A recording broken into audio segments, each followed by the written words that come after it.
महाराष्ट्र राज्य खादी आणि ग्रामोद्योग मंडळाचा सभापती निर्मितीसाठी गेल्या 3.5 वर्षांपासून काम करतोय.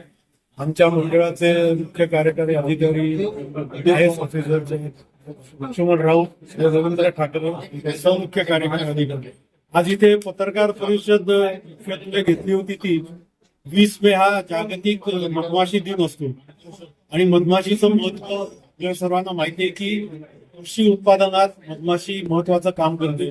मधमाशी पालन केल्यामुळे शेतकऱ्यांना त्यांचं उत्पादन दुप्पट होतं. तेव्हा मधमाशी पालन हा व्यवसाय महाराष्ट्रात अधिकाधिक वाढावा, कारण मधमाशी पालनाचं मधमाशींचं जतन आणि संवर्धन होणं ही काळाची गरज आहे.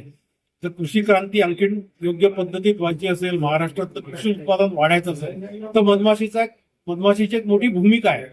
त्यामुळे महाराष्ट्रात हे मधमाशी पालन अधिकाधिक चांगल्या पद्धतीत, योग्य पद्धतीत, मोठ्या प्रमाणात, व्यापक प्रमाणात व्हावं असा खादी मंडळाचा एक उद्देश आहे.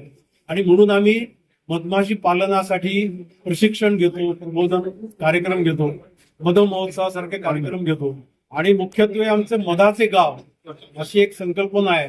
महाराष्ट्रातल्या 34 जिल्ह्यात आम्ही 34 मधाची गावं करणार आहोत. त्यातून रोजगार निर्मिती होणार आहे, शुद्ध सेंद्रिय मधाचं उत्पादन होणार आहे आणि मधु पर्यटन वाढून त्या गावाची आर्थिक स्थिती सुधारणार आहे. त्यामुळे मधाची गावं हा एक, मधाचे गाव हा एक प्रकल्प आम्ही हातात घेतलेला आहे. आणि या 20 मेला आम्ही मधुमित्र आणि मधु पुरस्कार, मधुमित्र आणि मधुसखी पुरस्कार असे पुरस्कार काही मधुपाळांना आम्ही देणार आहोत, जे मधमाशी पालनात उत्तम काम करतात, गेले अनेक वर्षांपासून मधमाशी पालन करतायत, जे चांगला मध निर्माण करतायत, अशांना प्रोत्साहन मिळावं अशा उद्देशाने आम्ही मधुमित्र आणि मधुसखी पुरस्कार या 20 मेला जागतिक मधमाशी दिनी आम्ही देणार आहोत.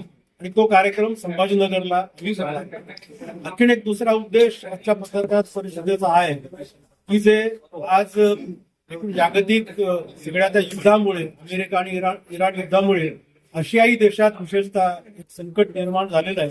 या संकटावर मात करण्यासाठी आपल्या देशाच्या माननीय प्रधानमंत्र्यांनी हे आवाहन केलेलं आहे आणि त्याच्या स्वदेशी वस्तूंचा वापर असा एक त्यांनी सर्व नागरिकांना आवाहन केलेलं आहे. त्यामुळे महाराष्ट्र राज्य खादी आणि ग्रामोद्योग मंडळाच्या वतीने आम्ही सगळ्या नागरिकांना या निमित्ताने आवाहन करतो की अधिकाधिक गृहोपयोगी वस्तू, जसं तेल आहे, साबण आहे, शॅम्पू आहे, अशा वस्तू आहेत किंवा मधासारखा एक शुद्ध ज्याला आपण पदार्थ आहे, असे सगळे पदार्थ, गृहोपयोगी वस्तू या स्वदेशी आपल्या सगळ्या उद्योजकांनी केलेल्या, त्यांचा वापर आपल्या अधिकाधिक आपल्या जीवनात आपण करावा.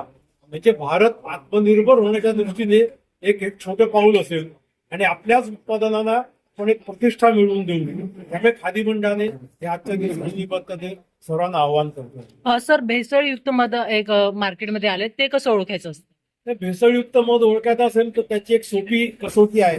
आपण तो 1 चमचा मध घ्यावा आणि 1 ग्लास पाण्यात तो मध टाकावा.